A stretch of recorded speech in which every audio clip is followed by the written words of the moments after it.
Hello, my name is Kristen, and I am obsessed with all things play-based and child-led learning. Truly obsessed. I am here to help you navigate the messy and the magical on your journey to a play-based program. It is truly magical on the other side, and I want you to feel each day what I feel when I walk into my classroom. I am the homeschool mama to 4. I'm the founder of a play and nature-based preschool and forest school, and I am here to cheer you on. I'm ready. Are you ready? Let's get going.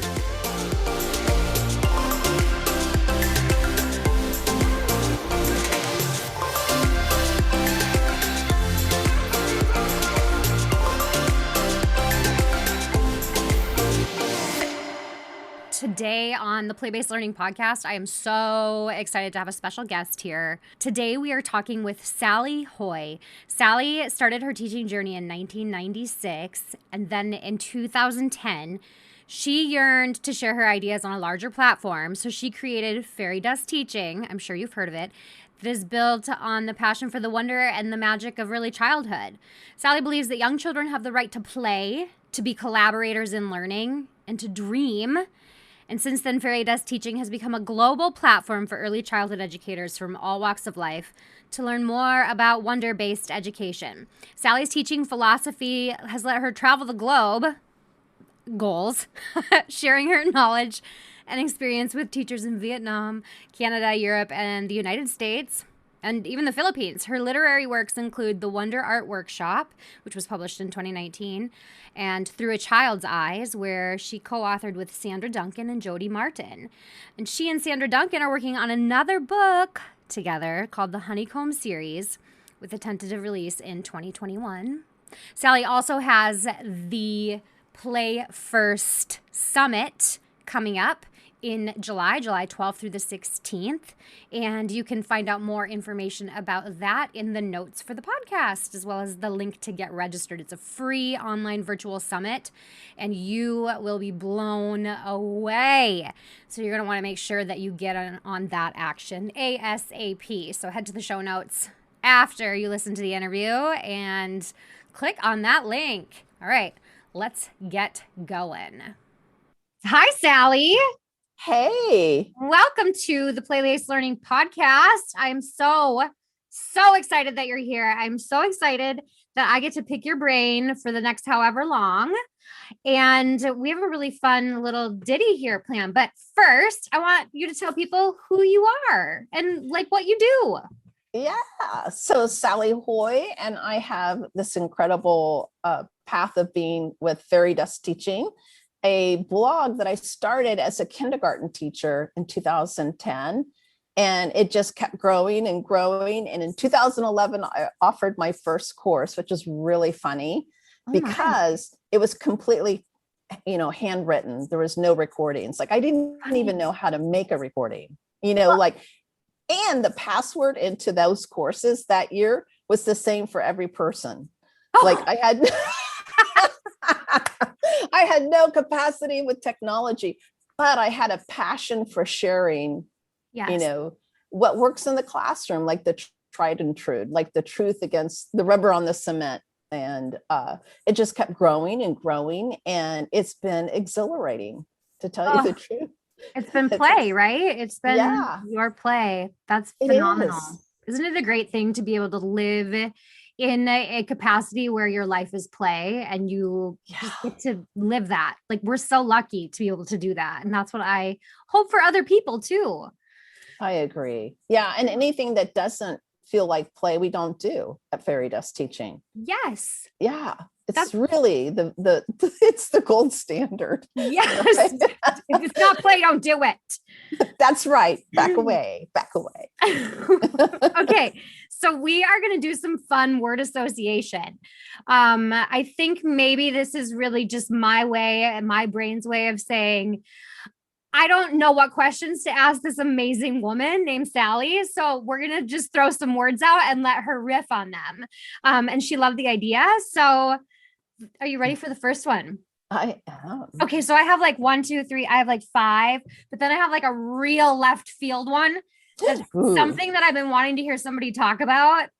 Do it. And It has nothing. I don't know. It'll be funny to see your reaction to it. Okay.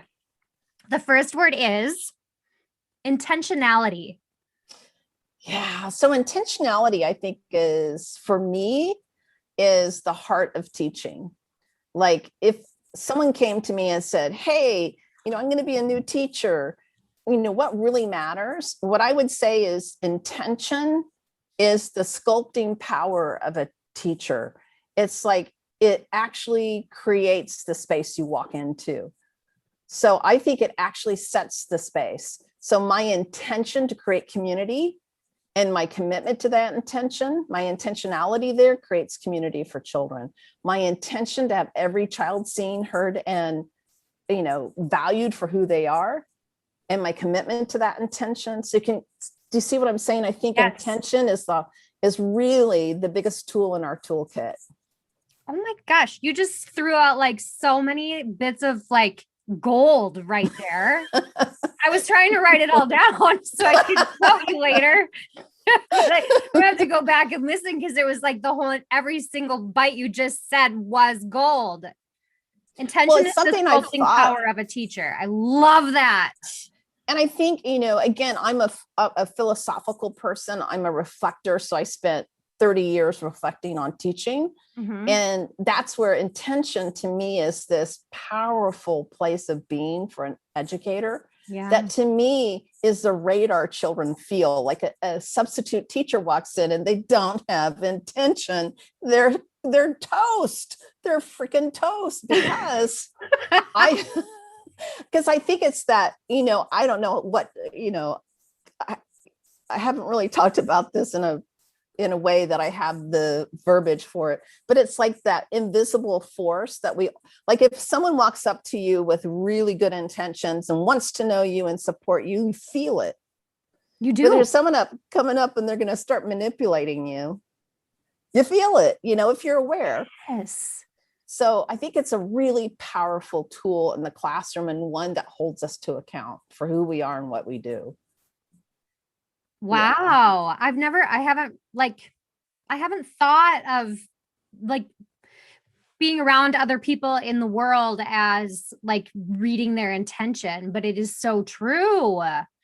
And that all comes back to like the relationships that we have with children. And if they can sense that your intention, like if they can sense, sometimes how as an educator, you don't click with a certain child or your own personal biases make it so that you aren't providing them the best environment for that child. Like they can feel that intention and therefore like it's kind of broken off the get-go. And I think this really shows up like in fact, I have classroom management courses I wrote that now like I want to delete them because I hate the word classroom management. Same. I just want to just erase it from existence. Me too. What do you use instead? I think really, I haven't figured out exactly, maybe guidance, but that's even kind of. So I just want to. Social and emotional support is what I have exchanged. I like it. Because really I'm a co-traveler with the children, right?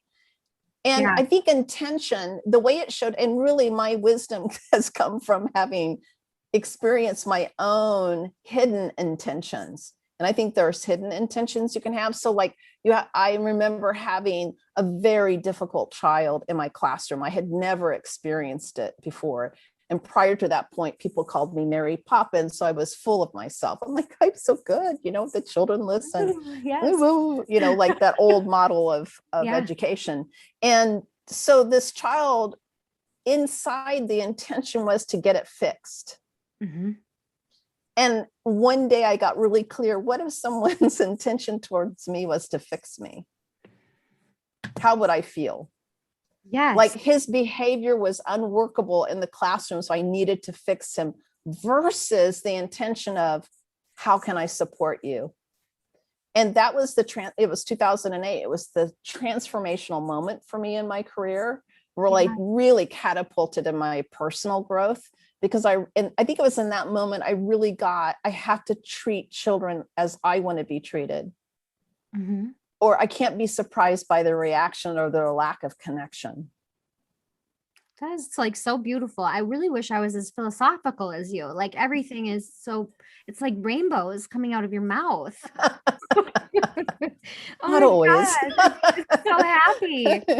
Um, Yeah. I think so if somebody okay, so if you have an educator, an early childhood educator who um mm, is set in their ways or hasn't had that or doesn't even have the capacity to reflect on their practice or maybe the drive to reflect on their practice, how could we model intentionality for those people in the classroom? Well, I think it goes back to, the I think the pandemic brought this battle cry out across the globe. Why educate? Why are we there? Yeah. And if you really are clear about what you're up to in the classroom, then I think that's a powerful first step, because that becomes your decision-making point to check in with yourself. Okay, so here, because anyone in early childhood knows every year is a new year. You never know how it's going to go. You never know how your administrators, there's all these, your colleagues, Yes. all of it. There's just this huge community around you. And some years are great, some years are not as good. Yeah. And so I think to know what you're committed to, so then you can act upon that commitment, not your reactions, not your defense, because there's never, even in the classroom, like there's nothing to defend unless you decide there's something to defend, right? Yeah. Like, it's like it's your kingdom. It's your place to stand for children. Mm-hmm. And I've been in really academic settings as a play-based educator and had people honor that, because I was standing in what's best for the children. And no one's going to argue with that if you really speak it powerfully. Yes. But I think we also owe it to our colleagues and the parents and our administrators to speak it powerfully. Wow. Okay. That was intentionality. You ready for the next one? Yeah. Okay. Which one do I want to do? Let's do creativity. So creativity is like one of my favorite words ever. I was an artist before I became an educator. I went to fine art school. I'm a painter. Ooh. Yeah. I didn't know that either. Yeah. So I love doing huge paintings. I love doing watercolors. I love clay. So of course, Reggio Emilia approach and the 100 languages is like, breathing to me. Yeah. And providing that for children was really easy for me, because that's what I do. That's my another form of play. Yeah. But I think what's so interesting is that creativity is not supported. And in the way that I see it, which we've all heard, like we have the factory model of education, where it's just assembly a line, and here comes little Johnny for the 4-year-old class. Like in Oklahoma, we have universal 4-year-olds, and we have the benchmarks and the standard, boom, process them, boom, move them on. And unfortunately, that processing has quality control assessments, even at 4 years old, that take hours per child, which is insane.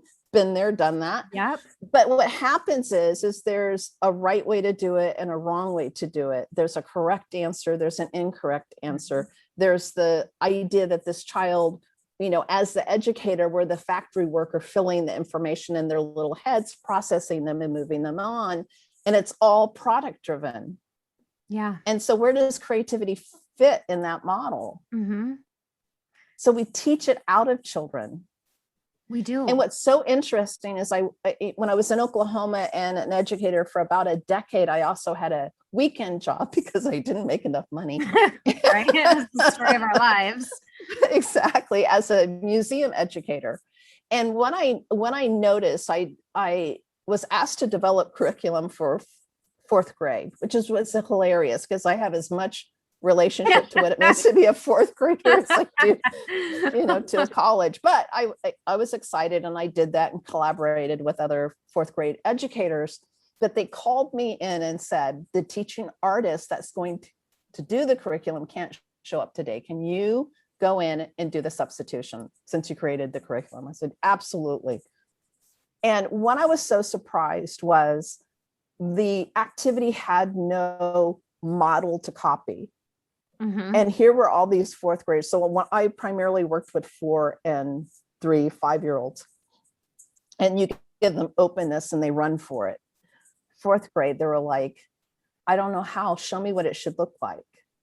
Like literally the demand of those 30 kids is they wanted to know what the outcome was so they can make the outcome. And I really got present to the creativity has been stripped from them. They need permission for each step.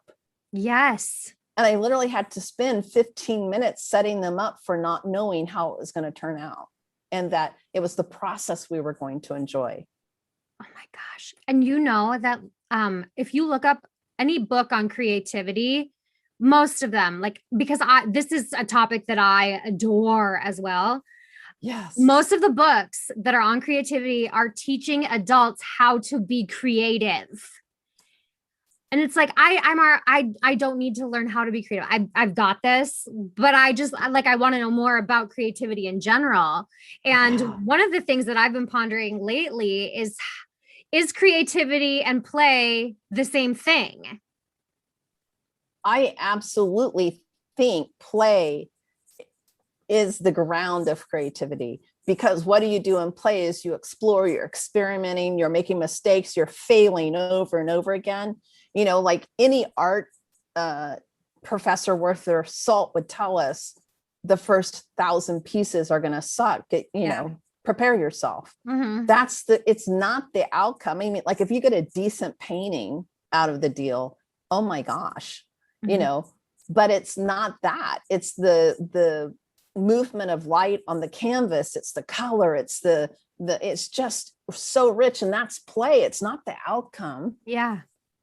Yeah. And that's what I love. Like one of my favorite things ever in the early childhood classroom, and this is on my blog, is doing collaborative art and having the kids pouring paint onto the canvas together and then gluing things. And I would say potion making, we put beads and things, and they'd stir it up and pour it on. And at the end, we'd have this painting that I would have died to have the skill to do. Right. But it was their non-attachment, enjoyment of the moment. And I had parents buying these pieces of art to hang in their dining room, their living room, because they're so free. Yeah. You can't, it takes, like Picasso say, it takes a lifetime to become young, to lose all that conditioning.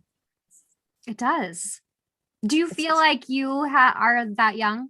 Do you feel like you are that young?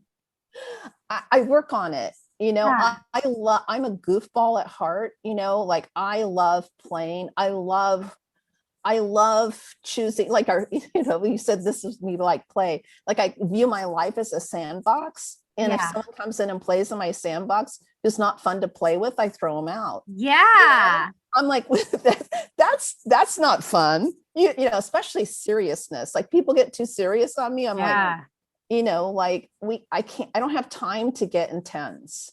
Like I have launches that go up and then we take them back down because it's not working. Oh, well, we'll do something different. Yeah. Like I fail all the time, even in fairy dust, and it's okay because at least I'm on the ground playing. I'm not overthinking it, and do I mess up 100%, but it's fun. It is. Have you read the book Big Magic by Elizabeth Gilbert? Oh, of course. I love her work. Okay. Oh my gosh. So if you haven't read that book, read it. Okay. So I call myself a creativity vampire because so in the book, do you remember the story that she tells about how she feels like this book idea was transferred from her to her friend that she kissed when they were out at the cafe? So every time if I meet somebody new that I don't know, like I will casually find a way to just like touch, just brush up against them or like try to like transfer their creativity to me. So I'm like, you never know who's willing to give something up if they're not using it. Like I'm going to get that. So yeah. So if you If I hug you, it's because I'm trying to suck all your creativity from you, Sally. But here's what I think is so great about what she was saying too, is that, and I think what she said here was really important, is none of us really own any idea. You're right. Yes. We don't right. own it. And if you don't use it, it's going to the next person. Exactly. Just like that. And it's like, and I think there's like, because sometimes you'll see like you come out with an idea and then you think, well, I thought that, and I've written on that, and they're copying me. Well, they're across the globe. They have nothing to do with you. They're not on, no, it's like this universal soup of ideas. Yeah. And, you just, and that's why, again, I think there's really no competition. Yeah. In anything. It's just who's playing, who's gotten in the sandbox. Yeah. Oh, I'm so glad my sandbox is next to yours right now. Or maybe I'm in your sandbox. That's right. Oh my gosh. I love that though. That's an amazing book. Well, it is. And I've asked her to be in my conferences before, and I have not succeeded, but I'm working on it. I would love for her to speak on curiosity. Wouldn't that be amazing? Yes. Elizabeth Gilbert, if you're listening. Her team is responsive though. I reach out to a lot of people in the field through the years. And I have to tip my hat to her because her team responds. You don't know how many vacant, you don't know if they got the email, if someone received it, anything happened. She has a great team. She's a great person. You can tell. How neat. Yeah. Okay. So now we're going to move on to the word collaboration. Yeah, collaboration. So one of the things I think about collaboration is, and I don't know if you've experienced this in the classroom, but it seems like halfway through the year, there's this moment that arises if the community is really, built and children really feel belong and seen and it's safe, that this collaborative spirit spontaneously bursts there. And some of the ways that I see it is they start creating their own games and their own rules. And it can be just nonsense. Like, okay, I'm the Superman and all of you are the bugs. And I'm going to run here and then you're going to touch me. And then, okay, we're going to go over here. And like, there's not a fighting over it, but there's negotiation. They're all invested in this collaboration of play. And it always stuns me when it arises, because prior to that moment, it's not there. And all of a sudden it just is there. They have the power to create together on the field of play. Yes. And I think that's collaboration. And then I look at colleagues and I'm like, it's so hard to get that trust where you're willing to give up what you want for what the group wants, or that the group will hear what you have to say, or all the things in collaboration is really, to me, it's about safe space and takes a great commitment to bring yourself fully to it. And I don't think our educational system creates spaces for true collaboration. They don't. It's I think more than anything, like if you're speaking to like more upper grade public school, it's more about keeping them apart than putting them together. And I think COVID definitely made that worse. But I know when you're silencing children and telling them not to move and making them walk in straight lines, and it's taking away that sense of collaboration. And I think even just talking to you right now, this is collaboration, and I am learning so much. And I think when we allow children this time and this space to collaborate with one another, or even colleagues, if we have that time and space for them to collaborate, we are all going to learn so much from each other. It's so important. So I think collaboration is like a huge thing in any classroom, or anywhere in the world, really. And the children have to have a voice for that to happen. Right. So I do think I worked, I don't know how many years, it's too many, but over a decade in public school. So I had to walk the children down the hall quietly, but I didn't use bubbles. I didn't, we talked about how are we going to do this? And if they were really active and we didn't have enough outside time, then they'd come up with ideas of how they could do that. And we were joyfully engaged in that, Yeah. right? Like I actually empowered them and allowed them to have a voice in how that looked. I had colleagues that would feed children Skittles to get them to comply, and that's, to me, it's like, they're not little puppies, I'm not going to give you, it's so funny because sometimes they complain like, well, Mrs. Jones gives Skittles, it's like, it's like, and I look at him and go, and you're not a puppy, I love you too much to give you a Skittle, it's like to make you do something, it's not what we're doing here. And they would laugh and I would laugh. In fact, in several of the schools I worked at, the whole team would do something. And of course, the whole team did. I love this story. I worked there for 4 years. They do St. Patty's Day, right? And the leprechauns would come and leave candy in the classrooms. Well, in my class, the class would be torn apart and there'd be no candy. The kids would go, and I go, well, have you read anything about leprechauns? They're not nice. Other classrooms did not have leprechauns. Leprechauns do not leave candy. They take the candy.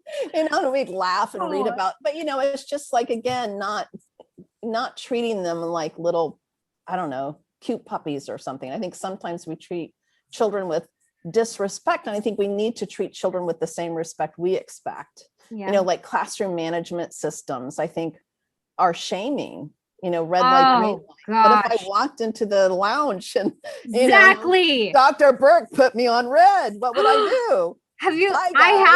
I created something. I put it on Instagram, behavior chart for the break room. And did you? Yes, I did. Oh my goodness. It's like, no, don't put behavior charts on the wall. I would be at home researching for a new job. I would be telling everyone who would listen to me what I thought about Dr. Burke putting me on red. And so why would we do that shaming to children? I know. It makes no sense. It's like, again, would it work for, and again, the other thing is like when you're really upset, when my beloved tells me, calm down, Sally, I want to go punch. Don't tell me to calm down. And so I think when we look at how children respond, I always try to put myself in their shoes to go, how would I respond? And why do I expect them to negate what they feel? I wouldn't tolerate it, but you have to, know? Why? Yes. And when you have those behavior charts on the wall or those other types of behavior management things in place, it takes away all the collaboration. And the other thing is, and I'll tell you the very, the most gifted moment of my life was that student that I wanted to not have the outbreaks he was having. Yeah. And my team was telling me, you got to do the red light, green light system. And they had the rainbow stick, so it was rainbow. And there was all these different levels. And I finally said, okay, I was desperate. Nothing was working. I was still in the fix it mode. And I remember he comes in the classroom, and again, he had violent impulses. He slugged someone in the face as hard as he could. And of course, based on what we had talked about when I introduced it, he was on red. And the minute I put it on red, the look on his face of shame, he muttered something like, what does it matter? But even more tragic was the look on everyone else's face. Because at that moment, there was a label in the room. It's labeling children. Now everyone knows, Billy's on red. Billy, what are they going to go home and tell their parents? Oh, Billy got on red. Billy's bad. And, no child deserves that. They don't. And I think the whole idea that we have to, again, that factory model, who wins in that model are compliant children who conform. Yes. And is that what we're committed to? Why? Right. does respect maybe provide something more than just compliance? Because if you have relationship and that child knows you deeply care, and what about the child who has no capacity due to, neurodiversity to Yeah. comply? Yes. It's, no, not good. So it was my one time, and I can say I got it to my bones why, viscerally in myself, that it happened once and only once, and I apologized. It was a bad idea. How old is that kiddo now? And do you know where they are? I don't. And so that was 2008. So probably he's, oh my gosh, in his 20s. Yeah. But you know what? The other thing is, I have to tell you about this particular child is, when I had all of this groveling with because sometimes a child comes in, they don't have manuals. There's nothing that says there's how not. this child operates, do this, and this. So you have to figure it out. Sometimes the parents are just as confused as you are. Mm-hmm. And so, I was groveling with it. And my idea, what was my biggest goal in the beginning was, how do I keep the other children safe? So I was on fix him, keep the children safe. Yes. And so after these really, eye-opening experiences, I went, okay, I have to shift this because, and again, I just put myself in his shoes. And I began really standing beside him, looking at what did work and built on the strengths. What could I do that would work? And we did, a bunch of different things that really worked. But the next year, what really blew me away, and to this day, I say he was my greatest teacher, and I wouldn't be who I am sitting here with you now if not for him. So I really want to acknowledge him for that. But every day he'd come into my classroom and take my chairs down. And he wasn't the kind of child that was talkative. Yeah. But he'd come over, give me a little hug, take the chairs down. It was his way of saying, you are my safe space. This is my place. And I would engage with him, talk to him if he wanted to, but he just wanted to know that place where he was accepted. And I wasn't trying to, quote, fix him. Yeah. Was still there, because that only lasted a little bit of time. It didn't take long for me to get this model of dealing with neurodiversity is wretched. Mm-hmm. And how many children are shamed for something they have no capacity to change? It's chemical. Yes.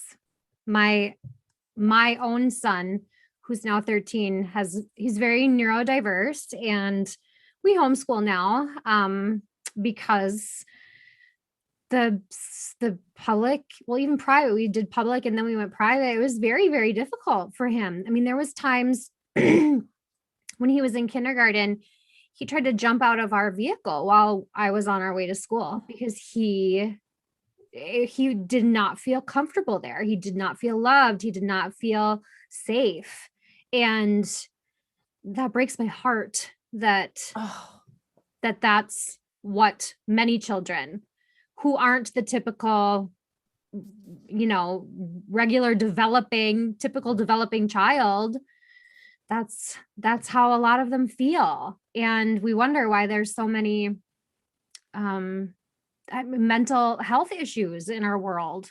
Like, what are we doing to these poor children? When you hear people say, oh, he's manipulating you, or I had people tell me when I was going through this with this little boy, he wouldn't do that in my classroom. And I look back on that and think, that scares the out of me that you say that. What would you do to have it that he would have to, literally dampen himself down so much as a human being that he's not going to irritate you because you think he's manipulating you? It's like, I think that, I see changes in the industry, which I'm really excited about. Mm-hmm. But I think we really have to educate each other on what it means to be human as a young child. Like, they don't need that at this point. Yeah. Well, Wow. I had one teacher tell me that my son just had zero motivation. And I was like, really? Like that's why he wasn't doing well. He's just not motivated. Yeah. And, again, I think this is, again, I have to tip my hat to the Reggio Emilia approach of looking at the view of the child, the view of the educator, the view of the family, and the view of education. This is for me where things really can change. We are informed by the climate we grew up in. Yeah. And so, I remember being a teacher in the beginning, and if it got over a certain noise level, I'd feel like I was failing. And, and I know it's because of that, a good teacher, an effective teacher has quiet children receiving all the bits of information being processed through their systems. Yes. They're not human, they're just machines. Yeah. And it's insidious. And what's so interesting, I love Seth Godin. I highly recommend you read his manifesto on education. He's like my favorite go-to on education. And I've taken alt MBA. I've taken so many of his courses because I just love the man. But, I really think he pointed out something that I hadn't thought of before, that not only is this factory model of education, this processing of children as empty vessels that we, the teachers, are giving them the information, but then the parents are successful if their child is compliant and conforming and getting good marks. And so it actually impacts the ego of the parent as well. Yeah. And there's something wrong if your child is not fitting in that system. And that's tragic as well. That is tragic. Yeah, because it has, number one, your child to me, is born fully loaded with their own personality, we have the privilege of having them in our care. They're not me. And for their behavior to be a reflection on me, has nothing to, that's again, the same thing as a child's performance in school having a reflection on the educator. The last time I was in the classroom, all the scores of the children were going on my permanent record. Like, that's skewed. It's so inhumane, especially for the child, because then the teacher's ego, the parent's ego, are trying to force the child to meet these crazy conformed, compliant marching orders. So I think it's time that we, as Ray Pica says, we got to cause a revolution. Yeah, we do. You say you want a revolution. Yeah, we got to do it. Yes, I do. Oh my goodness. Okay. Let's do one more, and then I'm going to throw my curveball at you. Okay. Okay. Perfect. The last one is wonder. I know you love this word. Wonder, of course. So I consider wonder a sense like hearing, sight, taste, touch. And I think I'm going to assert that wonder is one of the first senses within the organ of the brain, that it's like babies, they see something flicker by and they wonder. Interest is engaged, like wonder sparks, interest is engaged. And it's what pushes development. 9-month-olds crawling towards what they're interested in. They're wondering about, the child that's walking sees something, and that, interestingly, we celebrate that in the beginning, but we second guess it when children get older. We do. Why do we do that? Because we're not looking. Well, again, I think it's that performance. We want to see the outcome. And I think trained eyes see the outcome, like the decision making, the executive function, all of that play develops more than anything else in the world. That's actually academic. And what the system is asking us to do is memorization. Yep. And Seth Godin also says learning is not the same as education. Right. And that's the confusion. Yeah. So do you feel, okay, as you grew older and you were more in a traditional teaching capacity, do you feel like you still had the same sense of wonder as a child in that traditional teaching role? I had to literally, as cliche as it sounds, sometimes, in my classroom, I'd sit on the floor at their level. Sometimes I had to put myself back there. Sometimes like I have to travel for me to like, if I really get in a rut, Yeah. I get in my car. Like when I was in Oklahoma, I drive to Santa Fe, New Mexico, or to Taos, or to, the Grand Canyon, just to be somewhere that evoked that wonder. Mm-hmm. So then I could actually get interested in a deeper part of my own life. And, I would love to be in the place where I can do that spontaneously where I'm at. Yeah. But I'm using the excuse for travel. So I'm holding up. Yes. I'm not very good in life unless I travel. Yeah. Okay? Right. So as you were speaking, I was kind of thinking about my own continuum of my path of wonder in my own life, and how you, as a child, you wonder continuously. And then you get to like high school, college, like I didn't wonder about anything. And then traditional teaching, like still, there was not a lot of wonder in my life. And I think as soon as I found play-based learning, the wonder was back. And like, I have not stopped since. It just fills you up with such a different energy that you operate, when you wonder, you operate at a higher frequency in life. And once you are like able to find that wonder again, find that play in life, like you don't want to go back. Like, why would you? So I think it's so true. there's just it's like an up down thing, but I didn't even realize it until right now that like it was gone for a while. Now it's back, and I'm not letting it go away. And I'm going to travel more because I need that too. I think right? I need to get more wonder. I will say that I was much closer to wonder when I was with the children.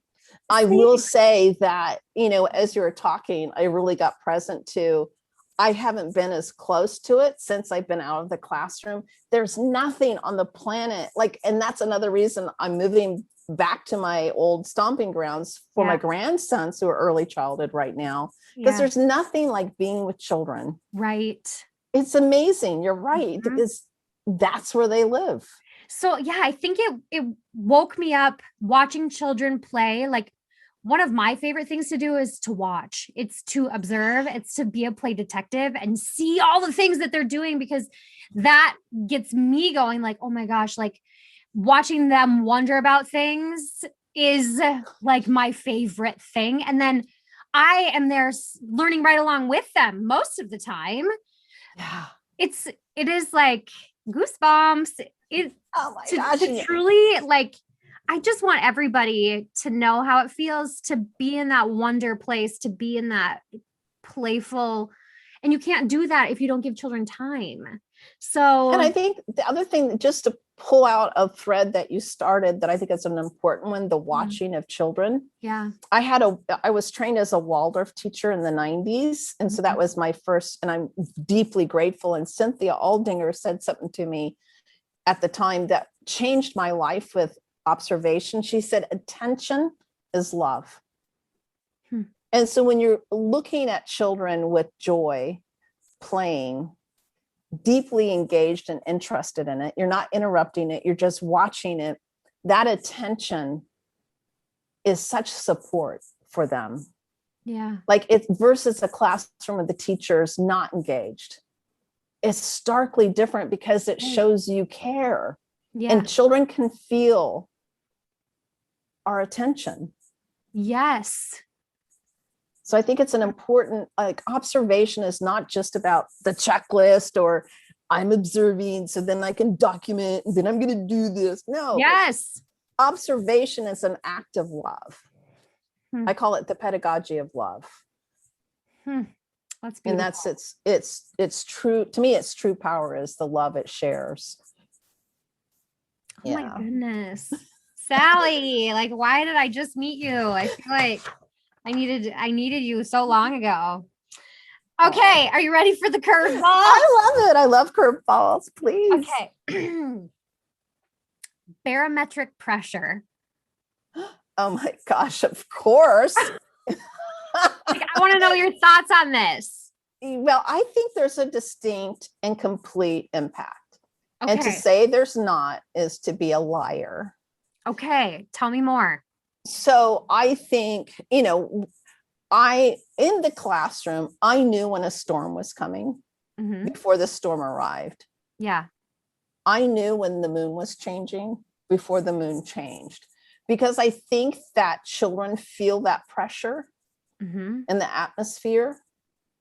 And I don't remember what it was like as a child to feel that. And I would say I feel it more now that I'm elderly.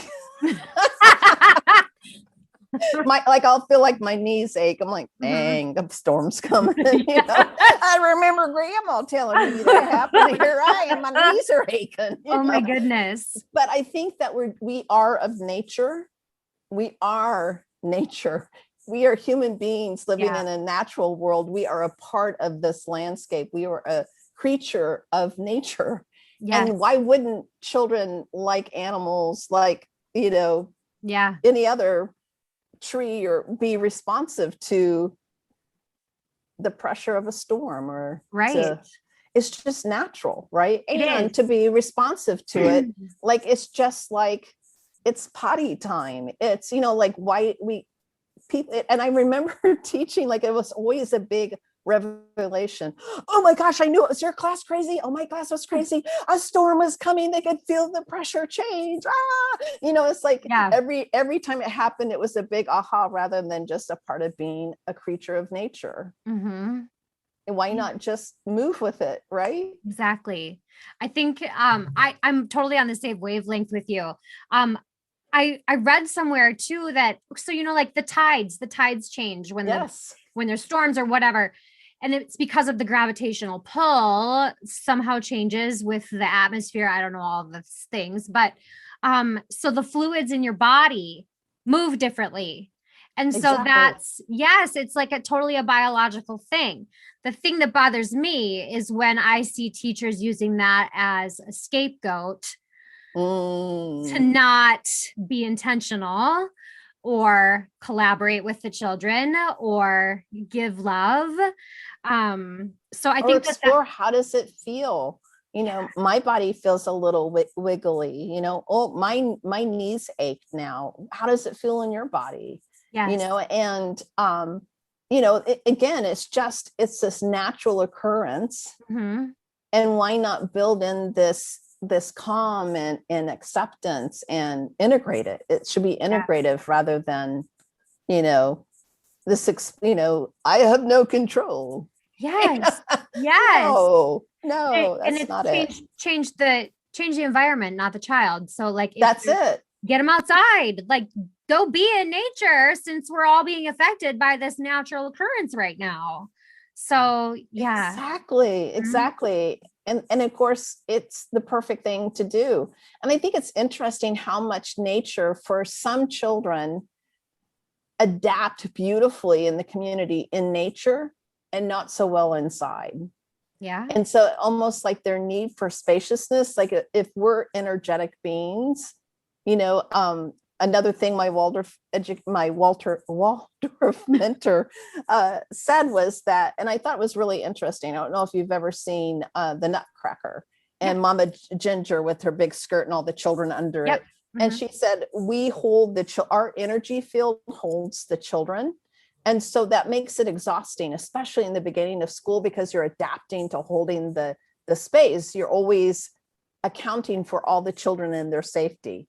Right? Like, when a child leaves the room and when they come back, it's a part of your awareness. You learn to see behind your head. It's like you literally have if you will say, your energy field is the whole room. Yeah. And that children, I forgot my point in this. Sorry.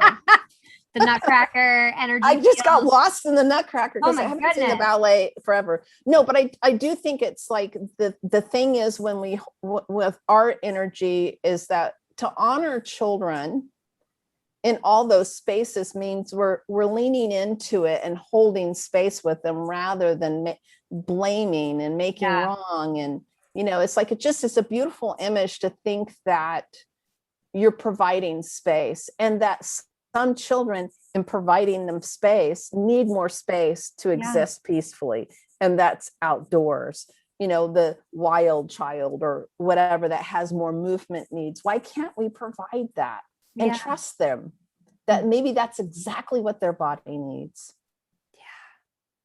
So wow. Okay, Sally, so we're going to maybe barometric pressure fits within this theme, but the words that we went over were intentionality, creativity, collaboration, wonder. What would you say, if you could wrap it up in one sentence, is the common string, the common theme between all of those?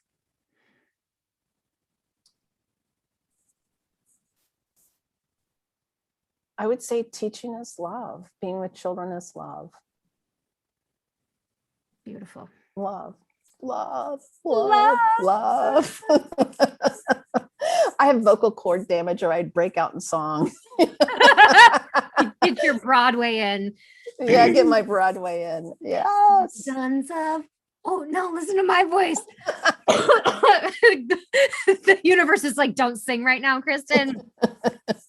The Seasons of Love is like one of my favorite songs. Yes. Okay, so Sally, you have some cool things coming up.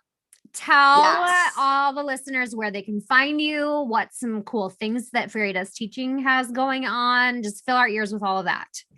Yes, so you can find us at fairydustteaching.com, and we have the free to play summit happening. I've been doing summits in conferences since 2014, and it's one of my favorite things to do, to really give platform to other people and to other voices. And this year is, I say this every year, I'm like, it's the best year ever. Yay. It is free, so you can go free for the first 24 hours. We have a kind of itinerary guide that you can choose and pick where you want to go, that gives you exactly what you'll get out of that session if you don't have time but to hit one.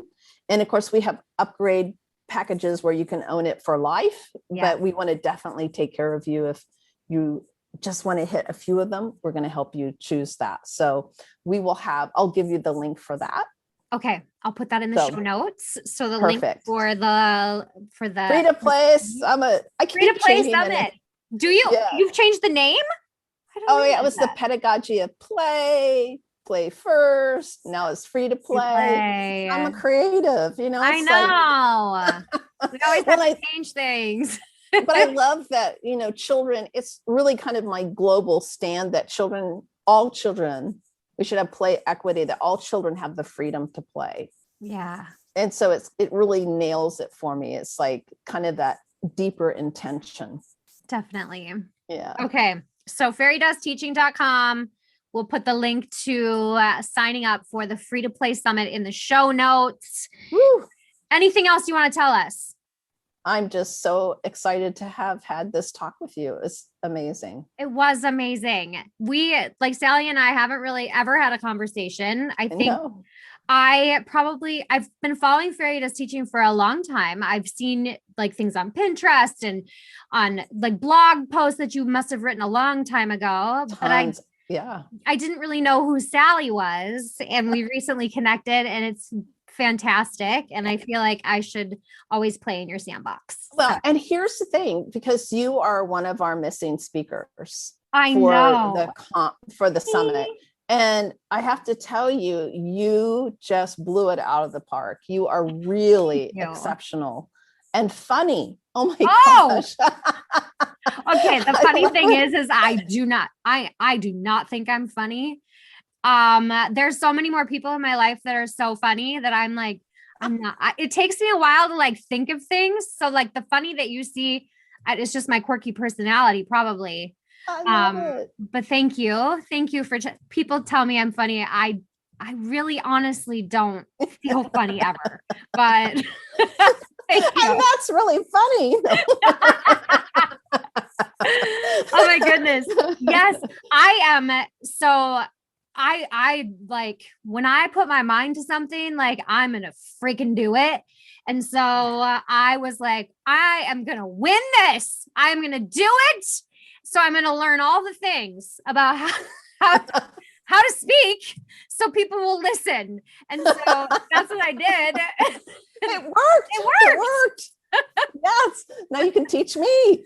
Oh, just like Google. Well, there was actually a phenomenal book called, I don't even know what it's called. It's about every chapter is devoted to a different TED Talk and what that person did. Yeah, I saw that. Yes. It's amazing. I'll put that in the show notes as well once I figure out the title of it, as well as all the other things we. Yeah, something about TED Talks. Yeah, like how to speak like a TED Talk or something. I don't know. Yeah. Okay, Sally, this has been fantastic. I can't wait to have more conversation with you in the future and to record for the summit that I get to be a part of. Yes. So thank you for that. And you have a fantastic day or middle of the night in Paris. Is it the middle of the night there? I don't know. It's 10 p.m. Yes. Oh, is it? Oh my goodness. Okay. This was fantastic. Thank you, Sally, for joining us. And you have a fantastic night. Thank you so much. Hey, I need you to do me a huge favor. If you liked listening and you want to be able to hear more, can you please go onto iTunes and leave me a 5-star review? I would so appreciate it. And then connect with me on Instagram. It's learning.wild. We'll see you around.